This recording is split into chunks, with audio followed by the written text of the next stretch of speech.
I came home from chemo to find the locks changed, and my own key turned in the brass like a spoon in cold molasses, stubborn and useless in the door I paid for.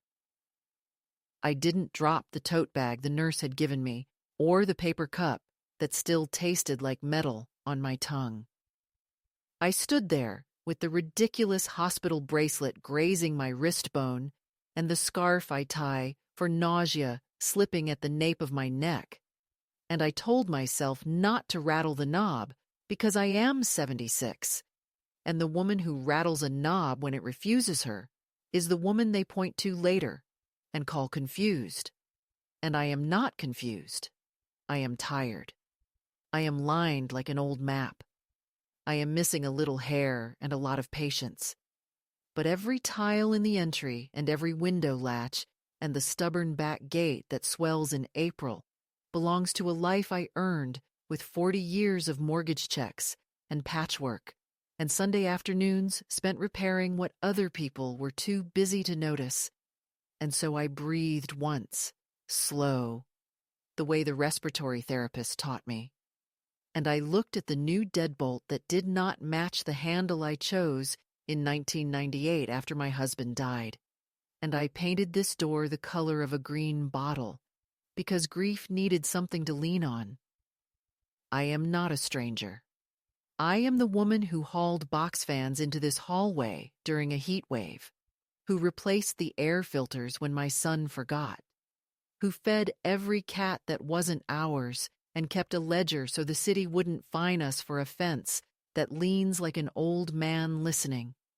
And yet I stood with a key that once meant home and felt it shrink to the size of a secret. And for a long breath, nothing moved but the little triangle of paper taped above the bell, the kind Allison buys in packs of 100 for her label maker, a square of managerial kindness with 3 words written in a tidy schoolroom hand. Staying with us, as if the possessive were a cradle and not a rope. The shame of it is how I understood the sentence instantly, not because my mind is quick, it is on good days, but because it has been trained by seasons of smaller sentences that all bent in the same direction. The let us hold the keys in case you're woozy, and the sign here so we can pick up your prescriptions faster, and the it's easier if everything is under one login. All those careful, gentle, helpful lines like fences you don't notice until the field is gone. And I pressed my thumb to the lower corner of the note and felt the tack beneath the paper head and thought of the last hour in the infusion chair, when the nurse with cinnamon breath tucked a warm blanket over my knees and said, I was brave in the particular voice people use when they want you to accept the shape of your box. And I had smiled because it costs less than an argument, and I had texted my son, Mark, who used to sleep on my chest in a rabbit-eared onesie while the dishwasher drowned the house in friendly noise, to say, on my way home, save me the corner of the couch. And he had sent a heart I could have sworn meant the tender kind, not the emoji you paste on a question you're not reading. And now I was on the porch with a wristband and a hollow hum under my ribs, and a key that did not know me.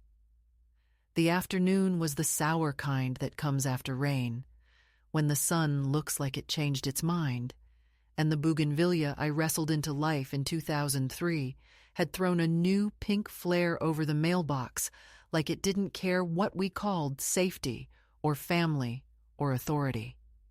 And somewhere, a neighbor's wind chimes insisted the world was still the world, which in that moment felt like an insult and a mercy at the same time.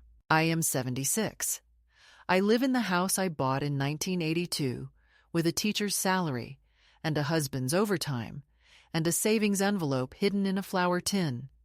Though live is a word that now requires more footnotes than I enjoy, because according to the note, I am to live with us, which means the basement with the small window and the soft carpet that tastes like dust at the back of the throat, and the cheerful tray Allison carries like a flight attendant, and a door that opens from the outside first, and more eyes than I asked for, counting the pills they say will help, and the air of a guest room gifted to a woman who built the house and is now expected to marvel at the concept of a towel.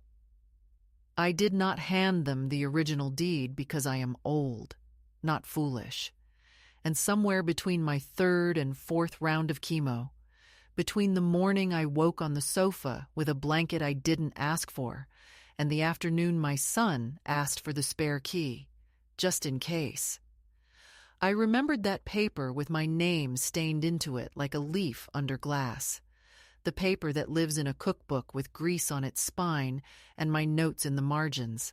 Less sugar, more nutmeg, whip by hand if the mixer is loud, because I learned a long time ago that the most dangerous questions come in generous voices, and the safest answers live where no one thinks to look. Do you know what happens to a woman when her keys stop working? I don't mean the practicalities of locksmiths and neighbors and police who only knock if your story is tidy. I mean the little tremor in the center of her chest, where the map of everything known shifts a degree, and suddenly the chair you dusted, the faucet you fixed with a thin wrench and a prayer, the smell of old books and lemon oil you've cultivated like a second skin, all of it steps a quarter-inch away, as if the house has leaned back to consider whether you come with batteries, and you hear yourself. The child part, and the widow part, and the patient part talking over each other, and the part that always did the math on a napkin. Whispers, "We are not new at this. We have weathered harder winters. Let the hand be steady." And the hand is steady. Because when you have lived long enough to see your son become a man who makes lists about you, you have also lived long enough to stand on a porch that will not open and remember that ownership is both a document and a posture. And the posture is the one my mother taught me when the landlord raised the rent by $15, and she smiled without losing a single inch of dignity while she packed 2 boxes and hid $3 in the hem of her apron. And I am her daughter, and I know 1,000 ways to hide a key. I did not cry, not because crying would have proved anything except that my ducts still function, but because tears were too expensive to spend on a note that sounded like a lullaby and felt like a lock, and because the day was already crowded with the quiet humiliations of being patient-shaped, the pale tongue, the soft scarf smell of antiseptic, the nurse who calls you sweetie as if you are being lowered. And I refuse to gift this door the spectacle of a woman keening for permission to stand on her own porch. I put the cup on the rail to keep my hands free. I slid the note into my cardigan pocket and felt the scratch of the tack. Allison always thinks the details are invisible. And I walked down the steps I sanded myself one Easter, because splinters should not be part of resurrection. And I made the long loop along the sidewalk that lets you see your own house from the angle the mailman does. And from there, the roofline still looked square, and the yard still looked like someone with knees bent to prune it, and the front window reflected a sky that could have been anyone's. And if you didn't know the inside story, you would think everything was as it should be. And perhaps that is the point, that from the curb, all betrayals look like order, and I have spent too many years making things look like order to be fooled by it. When Mark called, because of course he called, the cheerful tone already loaded like a suitcase, I let it buzz all the way through, because there are sentences you cannot afford to hear while you are collecting yourself. And there was still the matter of the wristband, cutting a pale groove into my skin that I wanted to wash off in my sink, in the bathroom with the mirror that knows my face in every season, not in the basement where mirrors are a courtesy and light is a performance. And so I walked to the side gate, where the wood swells in April, and the latch sticks in August, and I pressed my palm flat in the place that gives if you know it. And for a second, the old physics held, and the gate listened to me the way it has listened for decades. And then the new metal shrieked its little answer, and I laughed.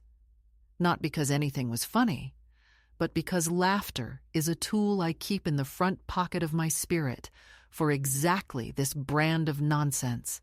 And I said out loud, in the calm, firm tone that trained a child to sleep and a husband to take the trash out on Wednesdays, "This is still my house." And the bougainvillea nodded like a stubborn woman backing me up.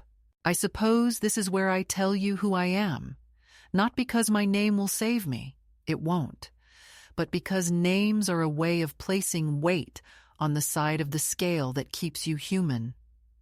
I am Elena Morales, retired school secretary, widow of a good man who left me a set of tools and enough memories to justify learning how to snake a drain, mother to one son who has my mouth and his father's impatience, grandmother to two girls who draw me flowers on scrap paper when their mother isn't looking, and homeowner, which I say with the precise joy of a woman who still knows where the shut-off valve is when the water sounds wrong. I am not fragile, though the world has tried to teach me the benefits of pretending to be. I am recovering from lymphoma like you recover from a long winter. You eat small foods. You keep your head warm. You count hours by cups of broth, and you give your body a gentleness your younger self would have mocked. And you do not, under any circumstances, surrender the title of your own life for the comfort of anyone who calls control kindness. So, yes, the locks were changed, while the drugs they call a miracle loosened the small screws in my bones. But I am not empty-handed, and the deed with my name on it sleeps where it always has, in a place no one thinks to honor, because it smells like cinnamon and oil, and the old insistence of women who hid gold in hems and children in the root cellar. And if this is the game my son wants to play, the game of caretaking that looks like annexation, then he will learn the difference between paper they photocopy and paper that lives like a spine. And if you are listening somewhere in your own doorway with a key that suddenly disobeys, let me be the voice that tells you you are not confused. You are not overreacting. You are not mean or ungrateful or dramatic. You are awake, and that alone is enough to begin. The next morning came with that hospital smell still clinging to my skin, the faint ghost of antiseptic and warmed vinyl that no shower seems to chase away. I woke on the couch in the basement, the one they call the den when company visits, though it smells more like storage than family. Allison had left a tray outside the door, tea gone cold, toast cut into perfect triangles that looked more decorative than edible. I could hear her upstairs, moving with the rhythm of a woman who measures her life in steps per minute. I lay there for a while, listening to the steady hum of the air purifier they'd installed for my comfort, though I know it was really to keep my smell, my human smell, of wool and lotion and old lavender, from seeping into their curated air. When Mark finally came down, he had that tone, the one men use when they've already made a decision, but dress it in words like discussion. He said the doctors had told him I shouldn't be living alone, that it was time to simplify things, that he and Allison had taken care of a few small details while I was in treatment. I asked what details. He rubbed the back of his neck, a nervous tell from childhood he still hadn't outgrown, and said, "Just paperwork, Mom. Stuff to make sure the bills and insurance are streamlined. Nothing major." I asked to see it. He said it was already handled, all above board, nothing to worry about. That phrase, nothing to worry about, has ended more women than heart disease. He perched on the arm of a chair like a man giving bad news to an employee, not a mother. He told me that Allison had gone ahead and changed the locks for safety, that it wasn't good for me to be coming and going, that the neighborhood had changed, that there were people who might take advantage of an elderly woman living alone. I nearly laughed, because the only people who had taken advantage of me lately had the same last name. He said they'd moved a few of my things, just to declutter. When I went upstairs later, I saw what decluttering meant. The photo album's gone, the ceramic rooster from the kitchen vanished, my sewing machine nowhere in sight. The house looked polished and hollow, like a hotel someone had moved into before the furniture knew its purpose. Allison was by the window, arranging lilies into a vase. She smiled that smile that women practice in mirrors, the one that says compassion, while the eyes calculate. "You'll feel better once you settle in," she said. "We've made the basement really cozy for you. You can even bring down a few personal touches." I wanted to tell her that everything upstairs was a personal touch, that every nail hole, every scuff on the wall, every mismatched plate had my fingerprints on it. But she was already halfway down the hall, adjusting the thermostat. That afternoon, I found the first box of my life labeled Misk. It sat near the stairs, taped shut, and in black marker, Allison had written, "Mom's old stuff." I stared at it until my pulse began to throb behind my eyes. There were two kinds of people in this world, I realized. Those who see old things as history, and those who see them as clutter. Mark had married the latter, and together they were curating me into storage. I wanted to be angry, but chemo leaves you with a kind of fog, a softness in the head where clarity used to live, and all I could manage was a strange calm, the kind that comes when the body is too tired for outrage. I brewed my own tea, the way I like it, strong and earthy, and sat by the small basement window. The view was a retaining wall and a thin strip of sky the color of milk. A spider had made a home in the corner, industrious, unbothered by human dramas. I envied her.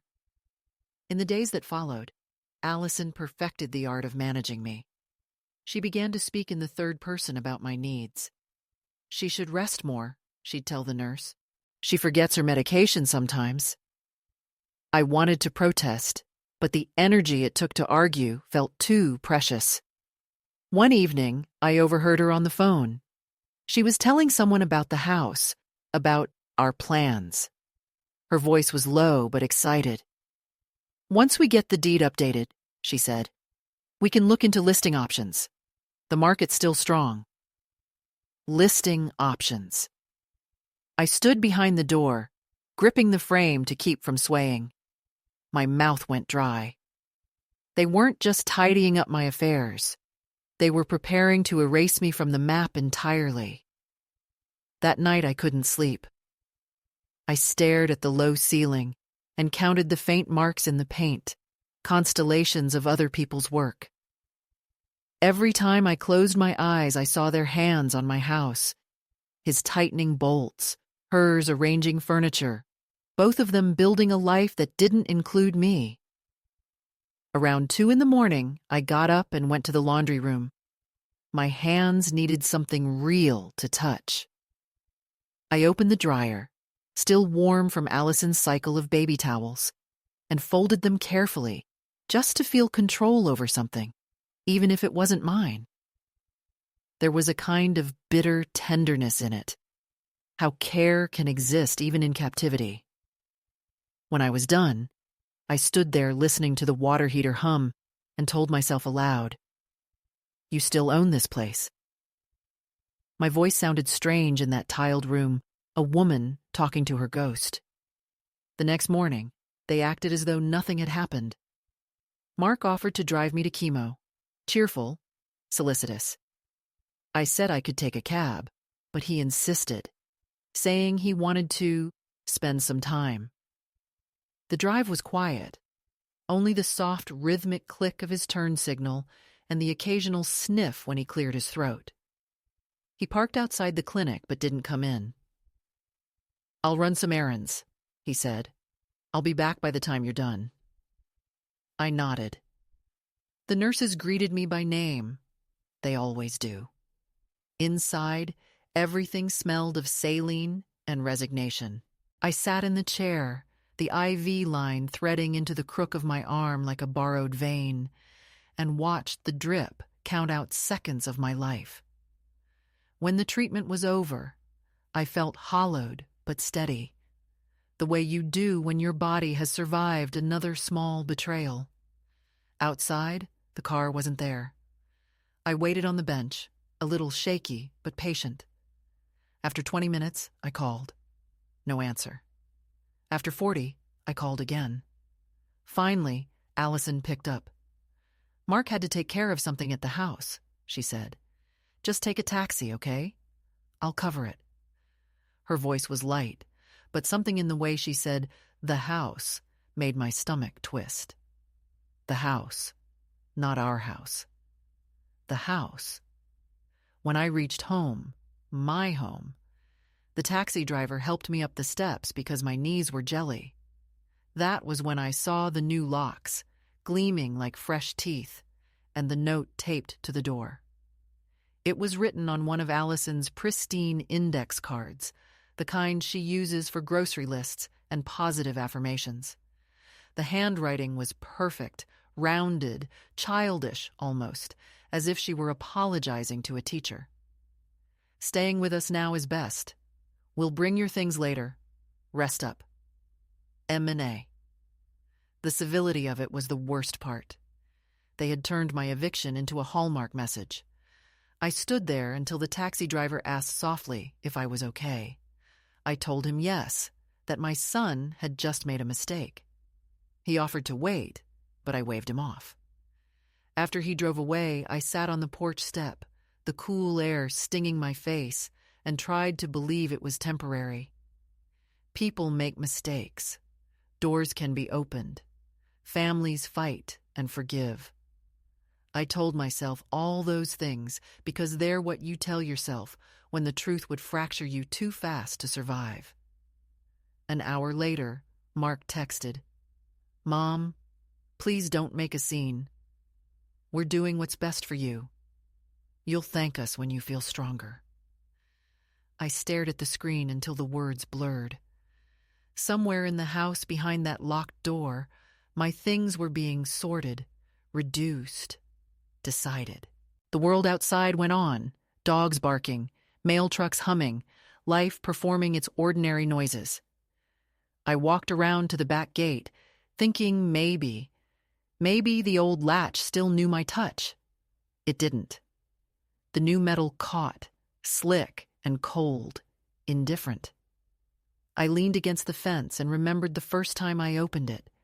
Mark had been 10, chasing a ball down the alley, and I'd said, "Always close what you open, baby." Now he had learned too well.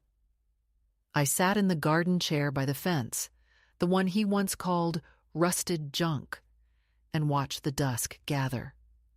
I thought about all the signatures I'd given in my life, mortgage papers, school forms, permission slips, and how each one had been a small act of trust. I thought about the folder that held the original deed, the one I'd hidden decades ago after a friend lost her home to her own son's bad decisions. "Keep one copy somewhere only you remember," she'd said. "Love is good, but paper is better."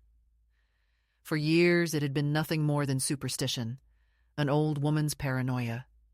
Now it was my insurance against erasure.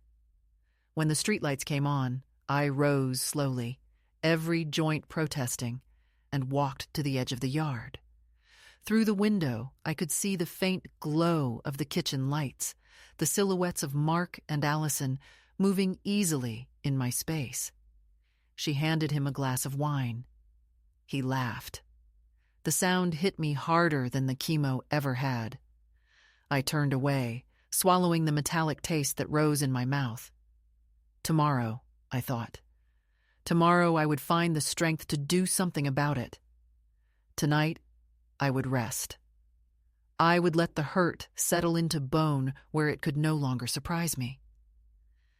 I spent that night in a motel near the highway, a small place that smelled of bleach and loss. I told the clerk I was visiting family. He didn't ask for details. In the silence of the room, I took off the scarf, washed my face, and looked at myself in the mirror. My skin was pale, my eyes rimmed red.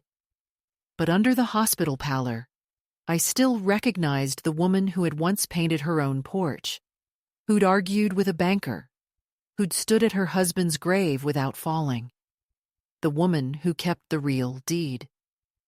I smiled then, not with joy, but with recognition. They thought they'd locked me out. They didn't know the locks were only half the story. The rest was paper and will, both of which still belonged entirely to me. The morning after the motel, I woke to the kind of silence that doesn't come from peace, but from absence. The kind where you realize everything familiar has been stripped from the air, and you have to decide whether to breathe anyway. The sheets were thin, the pillow smelled faintly of cigarettes, and a television on the other side of the wall murmured the voices of people who still thought the world was manageable. I sat up slowly, every joint creaking like a reluctant door, and for a long time I simply looked at the chipped paint of the nightstand and the narrow rectangle of light coming through the curtains. I'd slept little. Each time I closed my eyes, I saw my son's handwriting on that note, neat and impersonal, as if he were labeling leftovers. When I finally rose, my body felt hollow but deliberate, like a clock that had decided to keep running out of spite. I boiled water in the little plastic kettle by the sink and stirred instant coffee that tasted of tin and resolve. There is a strange lucidity that comes after humiliation, a sudden clearing of the fog. Sitting on the edge of that motel bed, I knew that whatever life I had before, the dinners, the phone calls, the cautious jokes about aging, was over. Mark and Allison had chosen to move me from person to problem, and there was no returning to the blurred comfort of half-trust. I didn't weep, not because the sorrow was gone, but because it had condensed into something denser, something that sat behind my ribs and hummed like a quiet engine. I opened my handbag, checked the folder that held my ID, insurance card, and a few old receipts, and beneath them, folded small enough to look harmless, the photograph of the house I'd taken years ago after repainting it. The shutters were still red then, and Mark was standing on the porch, barefoot, a boy holding a paper airplane. He was 10, his smile wide, his hands smeared with mud. I studied that picture until I felt the sting of nostalgia melt into clarity. That boy was gone. The man who replaced him had learned the language of acquisition, and I, apparently, had been reclassified as something that could be acquired. I spent the morning making calls, first to the locksmith I'd used years ago, then to the storage unit company where, if memory served, the original deed still waited in a box marked cookbooks. The man on the phone at the storage place confirmed my account was active. I asked if I could come by to retrieve a document. Of course, he said, not knowing how monumental those words were. I thanked him and hung up. The plan began to form. Not yet a revenge, not even a defense, but a reclaiming of sequence, of order. They had taken my door. I would take back the story. Outside, the world looked indecently ordinary. The parking lot shimmered with heat, and a delivery truck beeped as it backed into place. I hailed a taxi, one of those yellow ones that still take cash, and gave the driver the address. The man was quiet, his radio murmuring old love songs. As we drove, I watched neighborhoods blur by, gas stations, schools, small houses with patched roofs, and I thought of how much a house reveals about a person.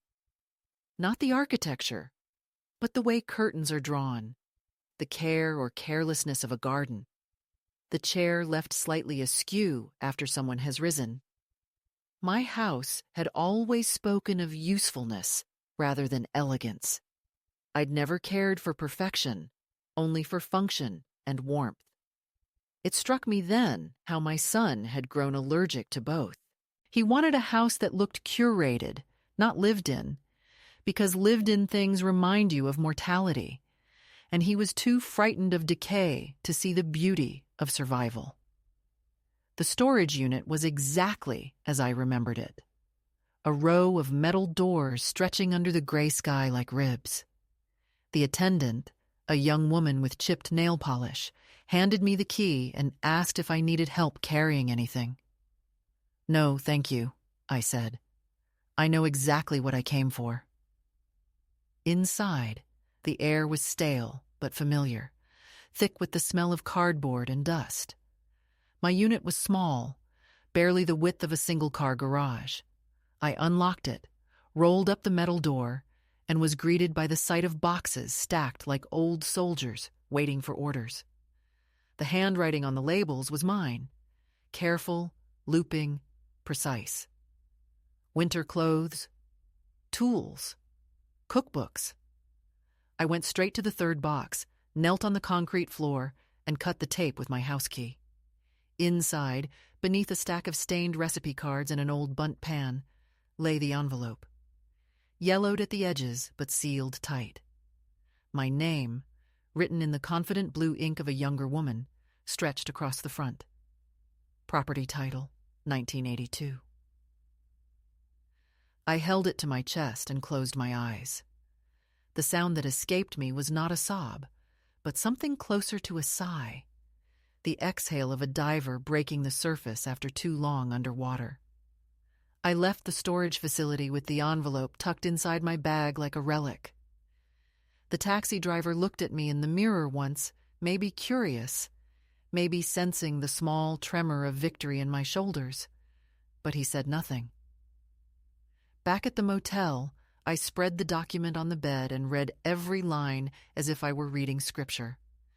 My name stood alone on that page, the owner, the signer, the witness to my own permanence. Mark's name was nowhere near it. It was the purest relief I had felt in months. Still, I knew a piece of paper was only the beginning. They had time, money, and the arrogance of people who believe goodness is on their side. I had a document and a lifetime of knowing how to endure. That evening, I went for a walk through the neighborhood behind the motel. The air was warm and smelled faintly of fried food and rain-soaked earth. I passed small houses with chipped fences, people sitting on stoops drinking beer from cans. Ordinary life. A woman about my age was watering her garden, and when she saw me, she smiled in that open, unguarded way people used to smile before politeness became performance. "Hot one today," she said. "Yes," I answered, "but it's cooling off." She nodded and went back to her flowers. That small exchange, that simple acknowledgement, reminded me that the world still contained people who saw, not just looked. I returned to my room feeling steadier.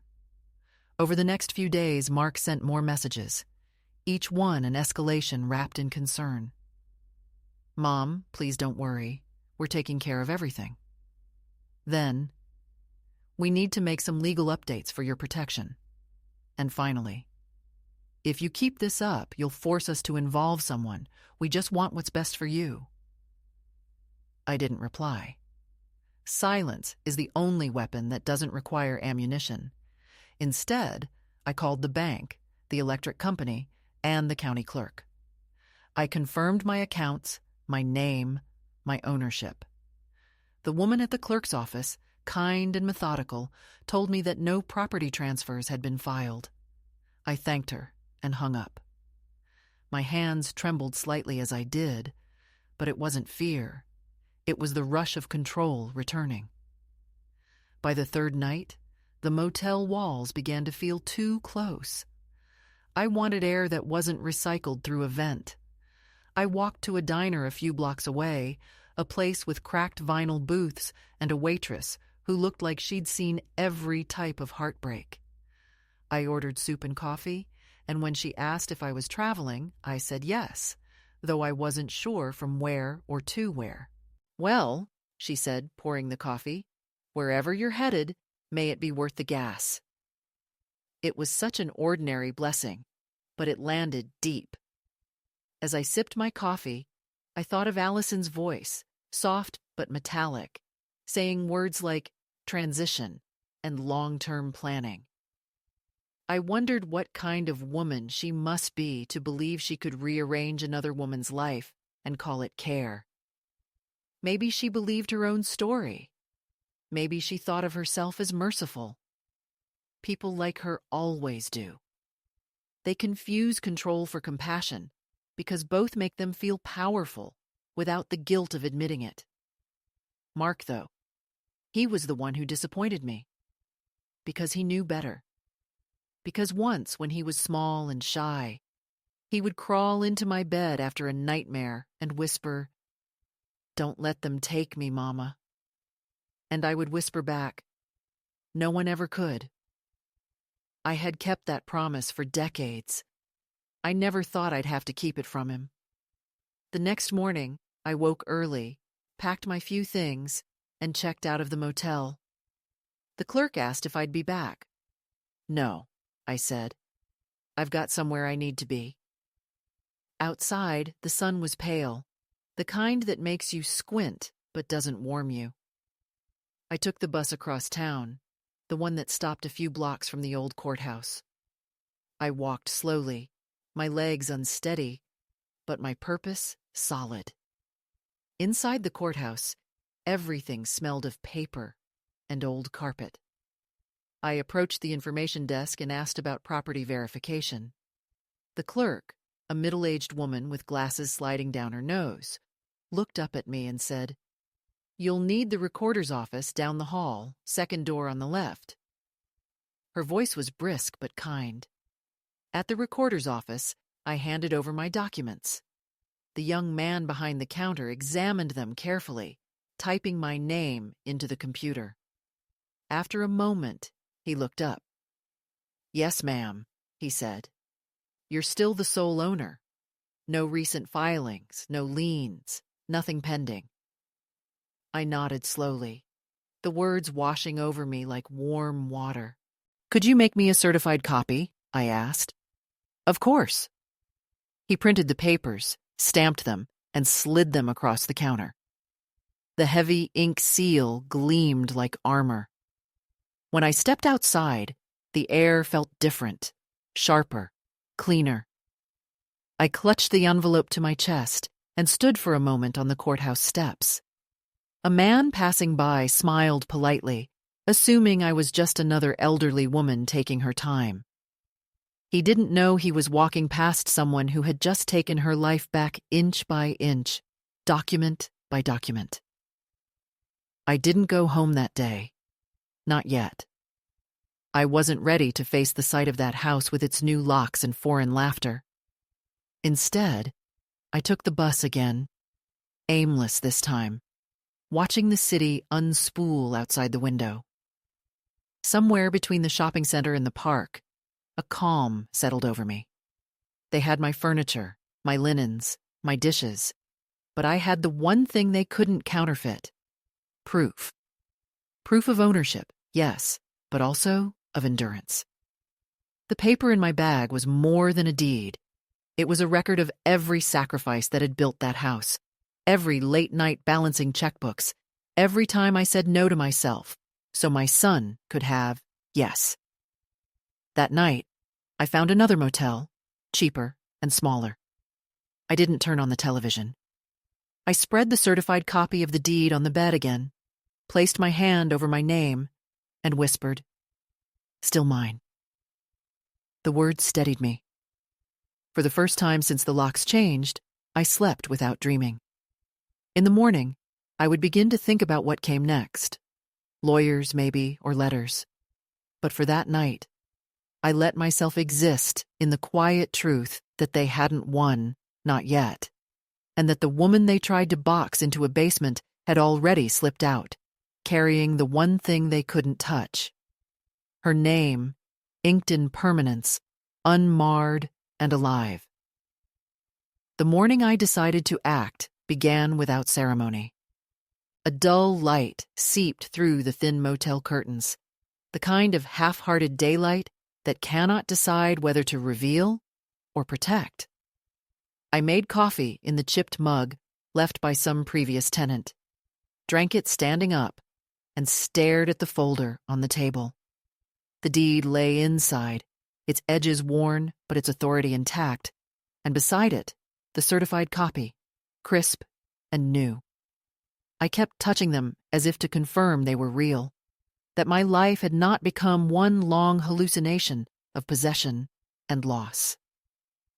In the quiet hum of the motel's air conditioner, I understood that I could not live the rest of my days in transit, haunting borrowed rooms while my house became someone else's trophy. I was tired of being displaced, tired of waiting for the world to be fair. The fatigue in my body was matched only by the clarity in my mind. I was still the owner, and owners, by nature, return. When I left the motel, the air had that early spring chill that smells faintly of iron and thawed soil. I took a bus into town, sat among strangers carrying grocery bags and coffee cups, and studied their faces reflected in the window. Most were young, talking to invisible voices through earbuds, their laughter bright and careless. I wondered when that ease had left me. Perhaps the first time I learned that love and control often share the same vocabulary. At the next stop, a woman about my age climbed on, her shopping cart rattling behind her. She looked at me once with the unspoken recognition of someone who also knows the price of survival, and sat 2 seats away without a word. Sometimes silence is the truest language of solidarity. My first destination was the bank. It sat at the corner of Main and Jefferson, an impersonal building of mirrored glass, the same one where I'd deposited my first paycheck nearly 40 years ago, when it was still a local branch and the tellers knew your name. Now it was sleek, full of people who smiled too much and said nothing. I waited in line behind a man who complained about interest rates while scrolling through his phone. When it was my turn, the teller, a young woman with silver nails, asked how she could help. I slid my ID and account number across the counter and said I needed to verify all authorizations on my accounts. She typed, frowned slightly, and then smiled again, too brightly. "It looks like your son has been added as a co-signer on the checking account. That was last week. Is that correct?" My stomach tightened. I kept my voice steady. "It is not. Remove it immediately." She hesitated, said she'd need to check with her manager. I waited, silent, while they whispered behind the glass. When she returned, she said the changes could be reversed, but I'd need to sign a statement confirming the action was unauthorized. I signed without trembling. As she processed it, she looked at me with a flicker of something, pity, maybe, or admiration, but didn't speak. Before leaving, I asked her to print my balances, every transaction, every transfer. She handed me the papers. There it was, the small withdrawals, the automatic payments to utilities still under my name, and at the bottom, an unfamiliar transfer to a property management firm. They had already begun setting the stage for ownership, moving money around like chess pieces. I folded the papers carefully into my bag. For the first time in weeks, I felt awake, truly awake, my mind clear and quick. Outside, the sun had sharpened. The street was loud with construction noise, the metallic percussion of a city indifferent to individual tragedies. I stood on the sidewalk for a moment, the noise vibrating through my bones, and thought, let them build their towers. I'll rebuild something quieter, but stronger. I walked 2 blocks to a small law office wedged between a bakery and a thrift store. The sign above the door read, Rosen and Patel, Estate and Property Law. I hadn't planned to stop there. It was pure instinct. But the sight of those words, plain and direct, pulled me inside. The receptionist looked up from her computer, startled, as if grandmothers were rare visitors in places of legality. Do you have an appointment? She asked. No, I said. But I have a deed and a son who thinks I don't. Something in my tone must have disarmed her because she nodded and asked me to wait. 10 minutes later, a man in his 40s with kind eyes and a loosened tie appeared.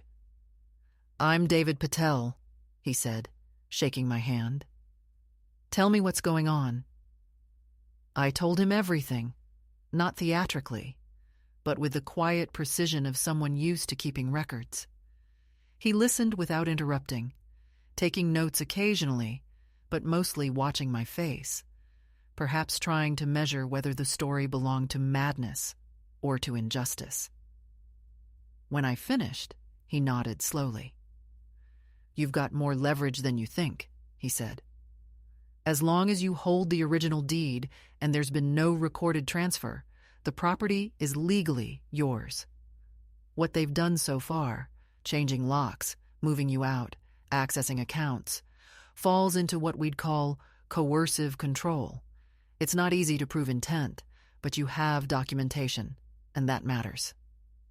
I asked what I should do. He leaned back, thinking. First, secure all your finances. Second, get a written notice drafted. Something official, stating your ownership and revoking any informal permissions. I can help with that. And third, don't go back there alone. Not yet.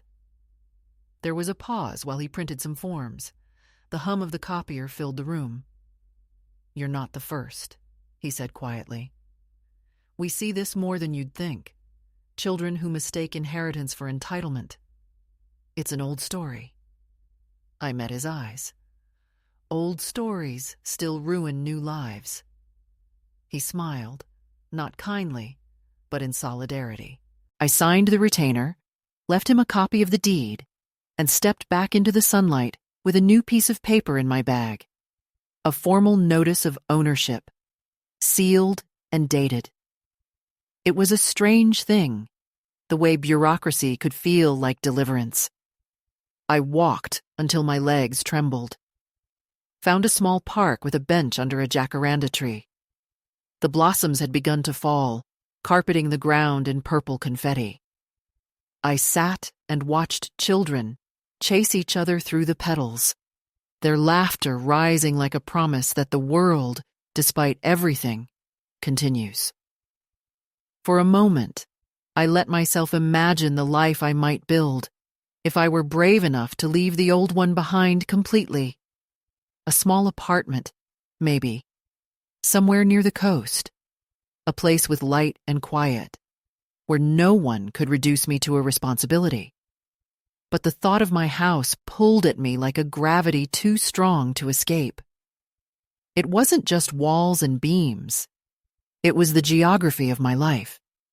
Every creak in the floorboards, every dent in the railing, held a memory I refused to let them rebrand. As the afternoon waned, I called a locksmith, an old contact from the neighborhood. When I told him who I was, he laughed softly. Still keeping that place together, Mrs. Morales? I told him I was trying to. We made a plan. The next morning, he would meet me there. No drama, no confrontation, just locks turned back the right way. I hung up, feeling the peculiar steadiness that comes when fear has finally burned itself out and turned into resolve. Back at the motel, I organized my papers into neat stacks: bank statements, certified deed, legal notice. I labeled each with a sticky note, my old secretary habits returning like muscle memory. Order is a kind of prayer. When everything was in place, I sat on the bed and let the exhaustion wash over me. My body still ached from treatment. My skin still carried that dull chemical sheen. But inside, I felt an unfamiliar pulse of purpose. For weeks, I'd been reacting. Now, I was beginning to act. Somewhere in the layers of pain and betrayal, a quiet shift had taken place. I was no longer waiting for rescue or permission. I was preparing. I slept lightly and dreamed of my mother's kitchen, of her voice saying, "If you ever lose your way, start by cleaning the table." It wasn't advice about housekeeping. It was about clarity. When I woke, the first thing I did was pack my bag. One change of clothes, my medications, the folder of documents, and a small notebook where I'd started writing details, dates, names, words said and unsaid. Testimony for no one but myself. At dawn, I took another taxi. The driver was an older man who hummed tunelessly along with the radio. We drove in silence most of the way until he glanced at me in the mirror and said, "You heading home?" I hesitated before answering. Something like that. He nodded, as if he understood. When the house came into view, my breath caught. From a distance, it looked unchanged. The same porch, the same bougainvillea, the same pale green door. Only the lock, gleaming new and smug, betrayed the transformation. I asked the driver to wait and stepped out. The folder clutched to my chest. The air smelled of wet earth and paint. My heart thudded, not from fear, but from recognition. The locksmith arrived soon after, his van rumbling up the curb. He greeted me with the warmth of someone who'd been part of your life without really being in it. "Let's see what we're dealing with," he said. The job took less than 15 minutes. When he handed me the new set of keys, I felt an absurd surge of gratitude. "Keep these safe," he said with a wink. "And maybe next time, don't let anyone talk you out of your own locks." I paid him in cash and stood alone on the porch for a long moment, staring at the door. When I finally turned the key, the sound of the latch giving way was soft but immense, like a sigh released after too long held in. I stepped inside. The air smelled faintly of lemon cleaner and foreignness. My furniture was rearranged, my books stacked in unfamiliar order, photographs missing. It was my house, but the energy had been rewritten.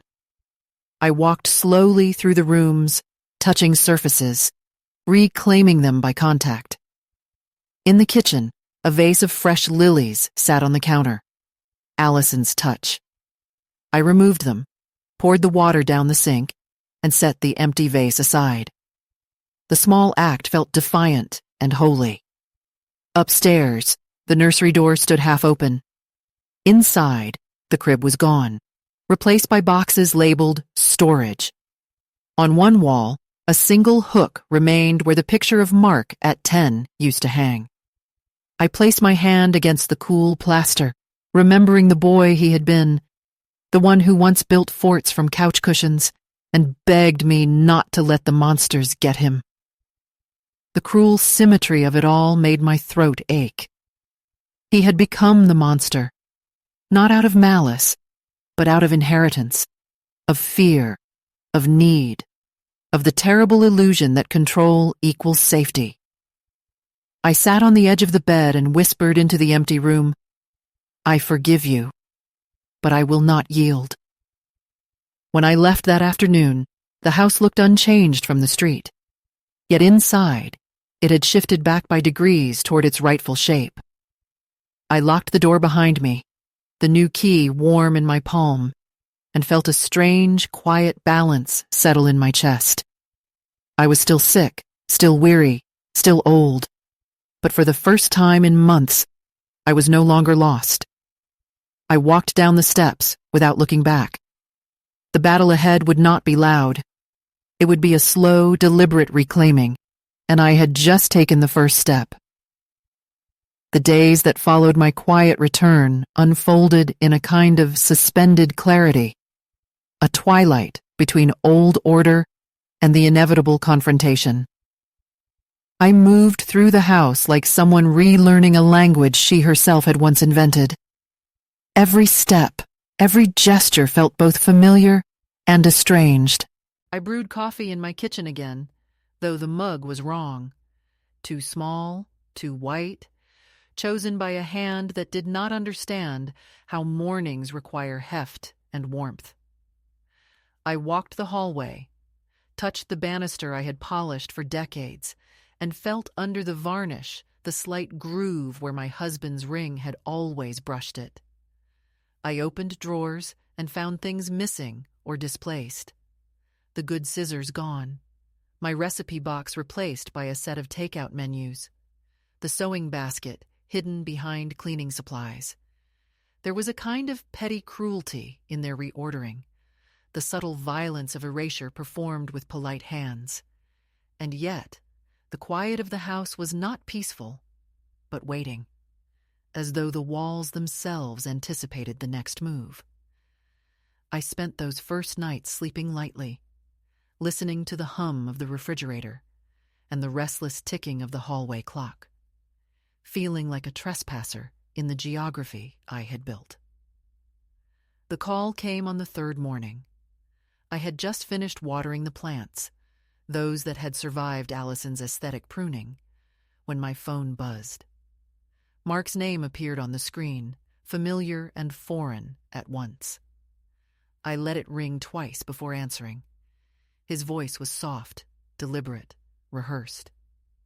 "Mom, we need to talk." I told him he should have thought of that before changing the locks. There was a pause, long enough to hear the weight of his guilt rearrange itself into indignation. "You can't just show up there," he said. "It's not safe for you to be alone. Allison's really upset. You should have called first." I laughed, not kindly, just a low sound that came from somewhere beneath reason.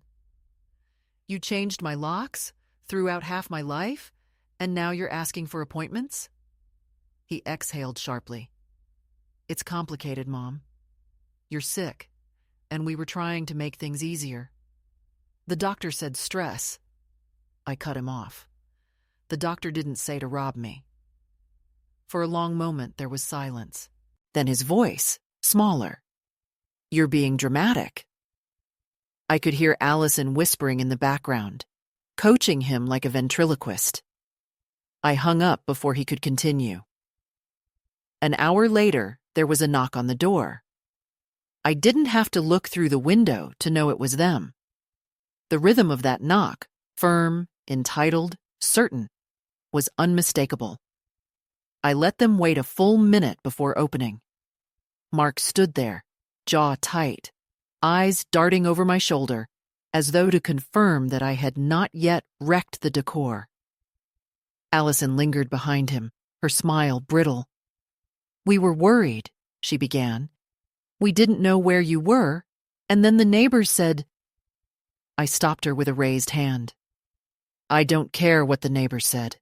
This is my house." Mark took a step forward, hands half lifted in mock conciliation. "Mom, please, let's just talk." I stepped aside just enough for them to enter. The air between us was thick with the civility that precedes war. They sat at my kitchen table as though they still had the right. Allison crossing her legs neatly, Mark fidgeting with his phone. I stood by the counter, deliberately not offering coffee. He started talking first, voice lowered into what he must have thought was a reasonable tone. "Look, we made a mistake with the locks. We just thought you'd want to be closer to us, especially while you're in treatment. The house needs upkeep, and you shouldn't have to deal with all that." I asked him who should deal with it instead. He hesitated. Allison leaned forward. "We've been talking to an agent," she said carefully. "Just exploring options. The market's really good right now, and selling could give you more comfort in the long run. You could move somewhere simpler, without stairs, closer to care. You deserve that." The words were polished, but her eyes gleamed with something sharp. I smiled faintly. "And what would you and Mark deserve?" She flushed, but only slightly. "That's not fair," she said. "We're just trying to help." I reached into my bag and laid the certified deed on the table between us, sliding it across the smooth surface like a card in a game that ends the round. Help is when you ask permission. Theft is when you don't. This house is mine. Every inch of it. Every debt. Every repair. Every night I sat up counting bills while your husband was still in grade school. You don't get to erase me because I'm inconvenient. For a moment, the only sound was the faint hum of the refrigerator.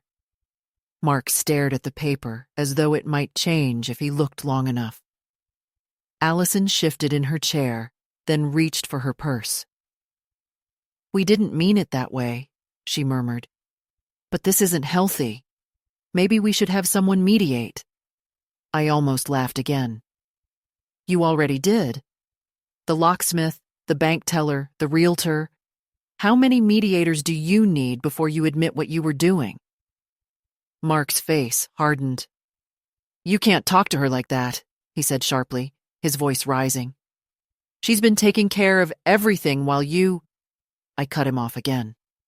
"While I was sick? Yes, I know. While I was weak. That's the trick, isn't it? Wait until someone can't stand without a rail, and then start rearranging the furniture." He stood then, the old flush of adolescent anger creeping up his neck. For an instant, I saw the boy again, the one who used to break things when he felt cornered. "We just wanted to protect you," he said, and the word protect landed like an insult. I looked at him evenly. "You protect children, Mark. I am not one. And you do not protect people by locking them out of their own lives." He turned away, muttering something under his breath, something about stress and confusion, and how everyone was watching. Allison touched his arm, murmuring softly, her voice a script of appeasement. They left without another word, the door closing behind them with a quiet finality that trembled through the floorboards. That evening, I called David Patel, the lawyer, and told him what had happened. His tone was calm but purposeful. "They'll probably try something more official now," he said. "A claim of incompetence, maybe, or a wellness inquiry. Don't panic. Just document everything and keep someone nearby if you can." I thanked him and hung up. His warning lingered in my mind like the echo of thunder before the storm. It came sooner than I expected. 2 days later, there was another knock, this one softer, almost apologetic. When I opened the door, a uniformed police officer stood on the porch, hat in hand. He introduced himself politely, said they'd received a call from my son, a concerned family member, requesting a wellness check. The phrasing was almost tender. I asked what, precisely, they were checking for. "Just making sure you're all right, ma'am. There was some concern you might be disoriented, that maybe you'd left treatment early." His eyes flicked toward the interior of the house, scanning for signs of disarray. I stepped aside and gestured inward. "You're welcome to look," I said, "but you'll find no madness here, only trespass." He hesitated, perhaps unsure of the line between duty and decency, then nodded and took a perfunctory glance around. Everything was spotless. I handed him the deed and the legal notice David had prepared. He studied them briefly, then gave a small nod. "Seems clear enough to me," he said, handing them back. "I'll file the report as resolved." Before he left, he hesitated on the porch. "If you don't mind me saying, ma'am, this kind of thing happens more than people think. Families get scared. Lines blur." I thanked him, though the word scared seemed too gentle for what I was facing. Fear is passive. Greed is organized. After he drove away, I sat on the porch and let the late afternoon light settle across the yard. The bougainvillea swayed slightly in the wind, shedding a few bright petals onto the steps. I thought of the phrase wellness check and how exquisitely it disguised intrusion. They were trying to paint me as unstable, to shift the story so that ownership would look like confusion. It was a clever strategy, but not new. History is full of women rewritten as frail when they refuse to be obedient. I had spent a lifetime correcting other people's paperwork. I would correct this too. That night, I found an envelope slipped under the door.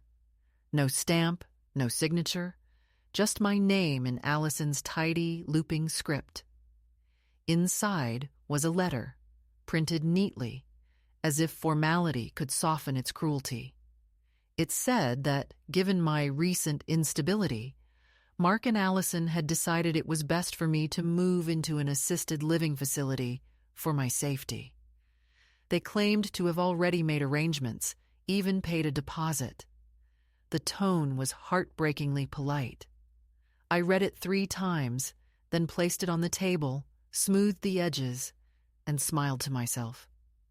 Politeness is just control dressed for Sunday. The next morning, I called David again. He told me to keep the letter. It was evidence. Then he asked gently how I was holding up. I told him the truth, that I was tired, but not defeated. "Good," he said. "Keep being tired. It means you're still fighting." After we hung up, I walked through the house slowly, taking inventory of everything they had tried to erase. I found my sewing machine in the attic, covered with a sheet. My husband's watch, once on the mantel, was hidden in a kitchen drawer beneath dish towels. Even my wedding photo had been placed face down in a box labeled miscellaneous. It was as if they had been preparing a world where I didn't exist. I spent the day putting everything back where it belonged, one object at a time, whispering their names like prayers. Scissors, spoon, frame, clock. Restoration can be an act of defiance, too. That evening, as the sun lowered, I saw Mark's car pull up outside. He didn't come to the door, just sat there with the engine running, staring at the house. I watched from behind the curtain. He looked older than I remembered, heavier with the weight of his own decisions. For a fleeting moment, pity pierced through the anger. He was my son, after all. The boy who once saved dandelions from the mower, who cried when his goldfish died. But pity is a luxury I could no longer afford. After a few minutes, he drove away. The taillights disappeared down the street, leaving behind the faint scent of exhaust and regret. The next day, a letter arrived from a lawyer representing Mark and Allison. It was full of conditional phrases and professional concern, suggesting that I undergo an evaluation to determine my capacity to manage my affairs. I laughed aloud reading it. The irony was almost elegant. They wanted to test my competence by the very system that had long declared women like me unfit for authority. I placed the letter beside my coffee cup and wrote my reply by hand. I will not be evaluated by those who benefit from my silence. Kindly direct all future communication to my attorney. I signed it with deliberate flourish, scanned it, and sent it to David. He called within the hour. "That's quite the statement," he said, a hint of admiration in his voice. "I mean every word," I told him. The following week was a blur of tension. I began receiving calls from unfamiliar numbers, social workers, health agencies, polite strangers asking if I needed assistance. I knew whose hands were behind them. It was a new kind of siege, quieter, but no less ruthless. Each time, I answered with calm precision, confirming that I was in full possession of my faculties, that I was under medical supervision, and that any further inquiries should be directed to my lawyer. My voice never wavered. The art of surviving men's doubt is one I had mastered long before this. Then came the visit from the past that nearly undid me. One afternoon, as I sat in the kitchen sorting through old bills, there was a knock at the back door. It was Rosa, my neighbor from 2 streets over, a woman I hadn't seen in months. She looked embarrassed, hesitant. "They came to me," she said quietly. "Your son and his wife. They asked me to keep an eye on you, said you were getting forgetful." Her voice broke. I didn't know what to say. I reached across the table and took her hand. "You said nothing. That's enough." We sat together for a while, 2 old women who had outlived every kind of condescension, sharing silence like bread. Before she left, she squeezed my shoulder. "You're not crazy," she whispered. "They just don't like that you still know who you are." That night, I wrote in my notebook, "They will keep pushing until something breaks. I have to make sure it isn't me." The breaking point came 3 days later when I found the "for sale" sign hidden behind the shed. The metal stake still had fresh dirt on it, as though someone had tested where it might stand. I laughed, a low sound that startled even me. The audacity of it, the quiet rehearsal of my disappearance. I leaned the sign against the wall and looked at it until the anger turned into something clean and cold. Then I went inside, sat at my desk, and began drafting the letter that would end it all. The legal notice David would file the next morning. The one that would freeze any transactions, revoke all access, and officially declare that no sale, no transfer, no occupation of that property could occur without my written consent. As I wrote, I felt the fatigue lift like a veil. The words came steady, almost beautiful in their precision. When I was done, I signed my name with the same pen I had used to sign my marriage license 47 years ago. Outside, the night gathered thick and calm. I stood at the window, watching the streetlights blink on one by one. Somewhere in the distance, I imagined Mark and Allison at their table, rehearsing their version of events, convincing themselves they were saving me.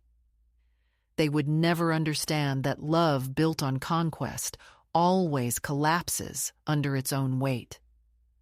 I turned off the lights, locked the door, and carried the letter upstairs. Tomorrow, I would take it to David's office, and the slow machinery of justice would begin to turn. But for that night, the house was mine again, silent, breathing, alive. I climbed into bed, the new keys warm under my pillow, and let the darkness settle around me like a long-earned peace, aware that the war was far from over, but also that I was no longer afraid of its noise. The morning of the hearing dawned with that pale, indifferent light that makes everything look washed of meaning until you decide to give it one. I had slept little, not from fear, but from a taut readiness, the way a soldier might feel before a battle she never wanted to fight but cannot avoid. The letter David filed had set things in motion: the injunction, the affidavit, the notice of trespass. Mark and Allison had responded in kind, through lawyers who wrote with all the sterile politeness of professional betrayal. They were seeking guardianship, citing diminished capacity due to medical treatment and age. I had read their petitions so many times that the words no longer stung. They had become almost clinical, a list of adjectives that described someone I did not recognize. Confused, vulnerable, unable to manage financial or domestic affairs. The irony was so precise it could have cut glass. The only confusion I felt was over how love could so seamlessly mutate into conquest. David met me outside the courthouse, his tie crooked, his eyes soft with a mix of fatigue and admiration. He carried a folder thick with evidence, bank records, photographs, the certified deed, letters from my doctor affirming my mental clarity.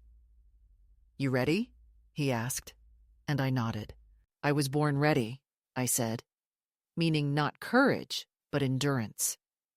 Inside, the courthouse smelled faintly of disinfectant and old carpet, a scent that belongs to places where people come to prove they exist. We sat on a hard wooden bench while a bailiff called cases in a monotone rhythm. Around us, strangers waited to defend their names, their wages, their custody of children. I felt strangely at home among them. Survival has a universal scent. When our case was called, we entered a small courtroom with no grandeur, just fluorescent lights and a judge whose expression had been carved by decades of skepticism. Mark and Allison sat on the opposite side, their lawyer, a woman in a navy suit, whispering instructions. Mark avoided my eyes, his shoulders hunched like a boy caught in a lie he hadn't yet decided to regret. Allison met my gaze briefly, her mouth forming the faint smile of someone convinced she still occupies moral high ground. I sat straight, hands folded on the table. The judge began by summarizing the petition. "This is a guardianship case, initiated by Mr. and Mrs. Chandler, concerning Mrs. Elena Morales, age 76. Petitioners allege that Mrs. Morales is no longer capable of managing her affairs." She looked up at me. "Mrs. Morales, do you have representation?" David rose. "Yes, Your Honor. I'm David Patel, counsel for the respondent." The judge nodded and gestured for him to proceed. David spoke with a calm precision that I could not have mustered without breaking. He outlined the timeline, the chemo treatments, the changed locks, the unauthorized access to my bank account, the attempted sale of my property. He laid each fact down like a stone in a path leading back to reason. "My client," he said, "is not a confused old woman, but a victim of calculated coercion by individuals she trusted. She has retained all cognitive faculties, as confirmed by medical documentation, and remains the legal and rightful owner of her home." The judge listened, expression unreadable. When he finished, the opposing attorney stood. Her tone was syrupy, the kind that clings to politeness to disguise its rot. "Your Honor, we understand Mrs. Morales' attachment to her home, but the evidence suggests that she has become increasingly erratic and mistrustful, refusing care, alienating family, and engaging in decisions that jeopardize her well-being." She turned toward me then, with that look young people reserve for the elderly when they think they're being kind. "Mrs. Morales, no one doubts your love for your family. We simply want what's best for you." I met her gaze without blinking. "What's best for me," I said slowly, "is not the same as what's easiest for them." The judge's mouth twitched, almost a smile. "Let's keep statements brief, please," she said, but her tone softened slightly. Mark was called to speak next. He walked to the stand like a man heading for a dentist chair. His voice was low, rehearsed. "I just want my mother to be safe. She's been sick, and sometimes she forgets things. She left the hospital early. She's alone most of the time.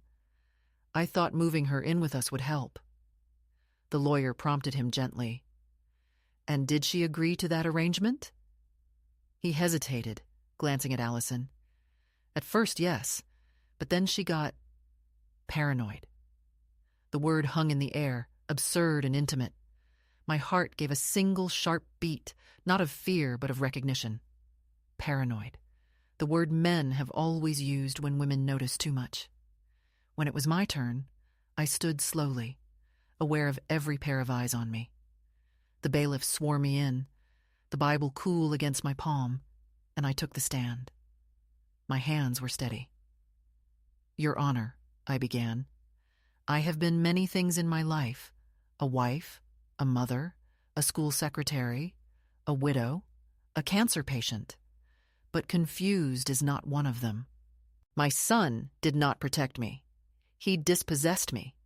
He changed my locks, took my keys, emptied my drawers, and then told me it was for my own good. If I sound mistrustful, it's because trust was taken from me one polite phrase at a time. I reached into my bag and produced the original deed. The room seemed to tighten. This, I said, is my proof, not just of ownership, but of memory. Every signature on this paper was earned. I paid every bill, fixed every leak, survived every winter in that house. It was my husband's last gift to me, and my son thought he could take it because sickness made me slow. But illness is not ignorance, and age is not permission. My voice didn't rise, but it filled the room in a way I hadn't expected. The judge leaned forward slightly, her pen frozen above the paper. The opposing lawyer opened her mouth to object, then closed it. I continued. They said I was unsafe alone. Perhaps I am. The world is not kind to women who outlive their usefulness. But if safety means surrendering my life to people who see me as a burden, I'll take the risk. I'd rather die in my own kitchen than live as a guest in theirs. The silence that followed was heavy, electric. Even Allison's practiced composure cracked. Her eyes darted toward the floor. Mark looked as though someone had lifted a mirror he didn't want to face. The judge cleared her throat. Thank you, Mrs. Morales. Her tone had shifted. Less procedural, more human. She asked a few formal questions about my finances, my treatment schedule, my support network. I answered each calmly, precisely, citing documents David had already provided. When I finished, she sat back in her chair and studied the three of us for a long moment. Then she spoke. It is evident to this court that Mrs. Morales is fully capable of managing her affairs. The petition for guardianship is denied. She paused, and her gaze sharpened. Furthermore, given the circumstances, I would advise the petitioners to cease all unauthorized interference in her property or finances. Any further actions of that nature could have legal consequences. The words landed like a quiet earthquake. David exhaled slowly beside me. The opposing lawyer began to gather her papers with brisk, embarrassed efficiency. Mark's shoulders slumped, his mouth opening and closing as though searching for a defense. Allison stood abruptly, her chair scraping the floor. We were only trying to help, she muttered, almost to herself. I turned toward them, not angry now, just profoundly weary. Help, I said softly, is what you give when someone asks. Everything else is control. When the judge left the bench, the spell broke. The courtroom emptied quickly, leaving behind the echo of footsteps and the faint rustle of documents being filed. I sat for a moment, letting the weight of it all settle. Victory has no music when it comes at this age. It just arrives quietly, like dawn through curtains. David touched my shoulder. You did beautifully, he said. You didn't need me at all. I smiled faintly. Oh, I needed you. Just not as much as they thought I didn't. Outside, the air was crisp and bright, the kind of afternoon that pretends winter is over. We walked down the courthouse steps together. Across the street, Allison was already on her phone, her expression tight with fury disguised as logistics. Mark stood apart, staring at his shoes. For a moment, I considered walking over, placing a hand on his arm, telling him I forgave him. But forgiveness is not a currency to be spent cheaply. It requires repentance, and he had not yet earned it. So I simply watched him, the boy and the man, coexisting awkwardly in the same frame, and felt something uncoil in my chest. Not love exactly, but release. When David left, I didn't go straight home. I walked to the park instead, to the same bench under the jacaranda where I'd sat weeks before, when all of this had just begun. The blossoms had thinned, their purple fading to dust, but a few still clung stubbornly to the branches. I sat and watched the wind shake them loose, one by one. A child ran past, chasing a balloon, her laughter unbroken by the knowledge of loss. I closed my eyes and breathed. I was still alive. I had not been erased. My name was still mine. My house was still mine. By the time I returned home, the sky had deepened to gold. The porch steps creaked the way they always had, faithful in their complaint. I unlocked the door, stepped inside, and stood for a long moment in the threshold. The house was silent, but not empty. It recognized me again. I walked to the kitchen, poured a glass of water, and set the deed on the table. The paper caught the last of the sunlight, glowing faintly. It looked fragile, but it wasn't. It had survived fire, mold, and greed. So had I. That night, I cooked for myself for the first time in months. Simple rice and beans, the smell of onion and cumin curling through the air. I ate slowly, savoring the ordinariness of it. There was no applause, no vindication beyond the quiet satisfaction of knowing that dignity, once reclaimed, requires no witnesses. After dinner, I took the new keys from my pocket, placed them in a small bowl by the door, and whispered, "We're home." The house didn't answer, but it didn't need to. Its silence was full, complete, and entirely mine. The days after the hearing passed like slow rain, steady and cleansing, and for the first time in months, I woke without bracing myself for intrusion. The quiet inside the house no longer felt like absence, but like breath. The old walls inhaling and exhaling with me, remembering the rhythm of a life that had always belonged to them.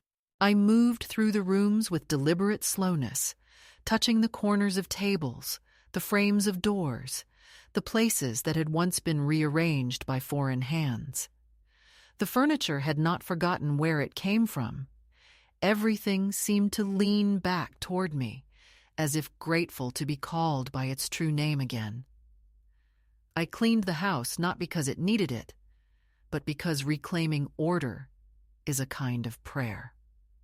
I washed the curtains, polished the banister, aired out the closets that had been sealed by suspicion. The house began to smell like itself again. Lemons, dust, and the faint musk of old wood that swells in the heat. When I opened the windows, a breeze wandered through the rooms, shaking loose whatever ghosts of false ownership still lingered. I let it move where it wanted. I had learned that some hauntings leave best when you stop asking them to. In the mornings, I walked to the small park down the street, the same one where I had waited during the worst of it, and sat on the same bench under the jacaranda tree. The blossoms were gone now, replaced by pale green leaves, but the memory of their color lived in the cracks of the pavement, like something that refused to be erased. I watched young mothers push strollers, men jog past with music leaking from their headphones, children dragging sticks across the fence rails. The world was indifferent to my private victory, and that, strangely, felt like peace. There is something deeply consoling about realizing that survival doesn't require an audience. You simply go on, quietly, while everything around you insists on its own continuance. Sometimes a neighbor would stop and talk, and I would tell her small pieces of what had happened, never the whole story. People don't know what to do with whole truths. They're too heavy to pass hand to hand. So I offered fragments, just enough to remind her and myself that cruelty often wears the mask of care. Back home, I began a new ritual.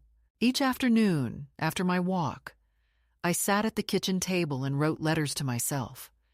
Not diary entries, not confessions, but letters from the woman I had become to the woman I used to be.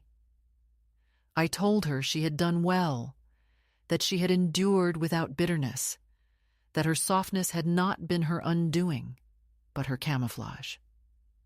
I told her that betrayal, when stripped of its drama, is simply the moment someone chooses comfort over conscience. I told her that love, when mixed with fear, becomes a weapon wielded by the frightened. I told her that forgiveness is not a door, but a mirror. You open it only when you are willing to see your own reflection beside the offender's and still recognize your shape as intact. Writing those letters felt like cleaning another house, one that existed inside my chest. Mark called once, weeks after the ruling. His voice was thinner, hesitant, carrying that half-swallowed remorse people offer when they are not ready to say sorry, but feel the ghost of the word pressing against their teeth. He said he hoped I was all right, that they were thinking of me, that the girls missed me. I listened quietly, neither warm nor cold. When he ran out of filler words, I said, "I am well. Tell them I love them.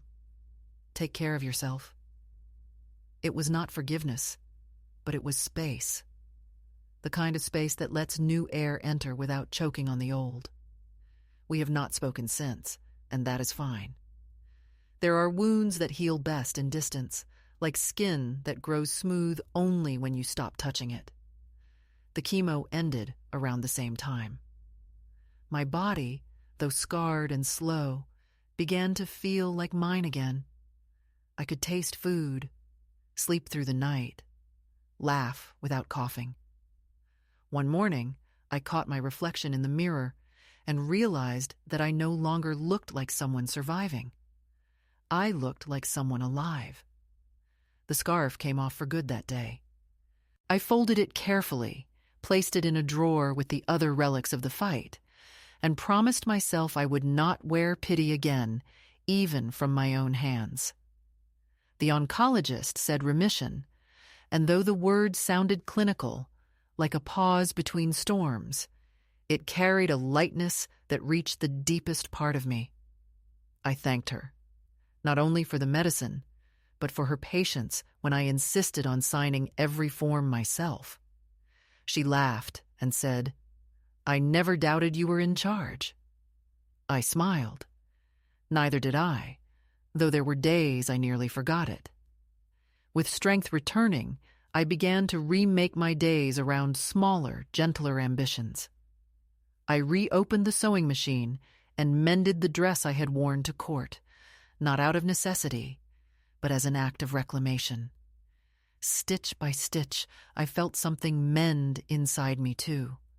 The sense of usefulness, the quiet dignity of making rather than defending. I started tending the garden again, coaxing the bougainvillea back into its wild bloom, pruning with care but never control. Plants, I learned, are like people. They grow best when guided, not forced. The neighbors stopped by sometimes bringing gossip or bread, their curiosity softened into companionship. Life was not as full as it once had been, but it was honest, and honesty was more nourishing than any company that required me to shrink to fit its comfort. One afternoon, I found myself standing at the threshold of the house, watching dust dance in a beam of light, and I realized that I was no longer waiting for apologies, for restitution, for proof of my own worth. The waiting had been the heaviest part of the illness, heavier even than the treatments. Now I was done with it. The doorbell could stay silent. The phone could remain still. The story had ended not with vengeance or reunion, but with the simplest of human privileges: ownership of one's own quiet. I poured tea, opened the window, and let the wind scatter the papers on the table. One of my letters to myself slipped to the floor. I bent to pick it up and read the last line I had written. They tried to evict you from your own life. You stayed. I pinned it to the refrigerator as a reminder that endurance, too, deserves to be displayed. That night, as the light faded and the first stars trembled in the sky, I sat on the porch, wrapped in a shawl, and listened to the neighborhood settle. Somewhere, a child was laughing. Somewhere else, a dog barked at a sound only it could hear. The world was intact, careless of my small triumph, and that indifference felt like grace. I thought of all the women who had stood in similar doorways, holding deeds, recipes, photographs, paper proof of lives no one had the right to confiscate. And I wished I could speak to them directly. I would tell them what I have learned, that no one gives you dignity, you reclaim it, that love that demands erasure is not love at all, that silence can be armor if you fill it with truth instead of fear. When the porch light flickered, I rose, turned the key in the lock, and felt the old latch catch with its familiar resistance. That sound was the last punctuation of my story. A period, not an ellipsis. I stood for a moment in the doorway, the night air cool against my face, and whispered to the darkness, not as a curse but as a benediction. It's over. Then I closed the door, not to shut the world out, but to stay inside it on my own terms. The house held its breath for a moment, then exhaled softly, and I knew we were both, finally, home.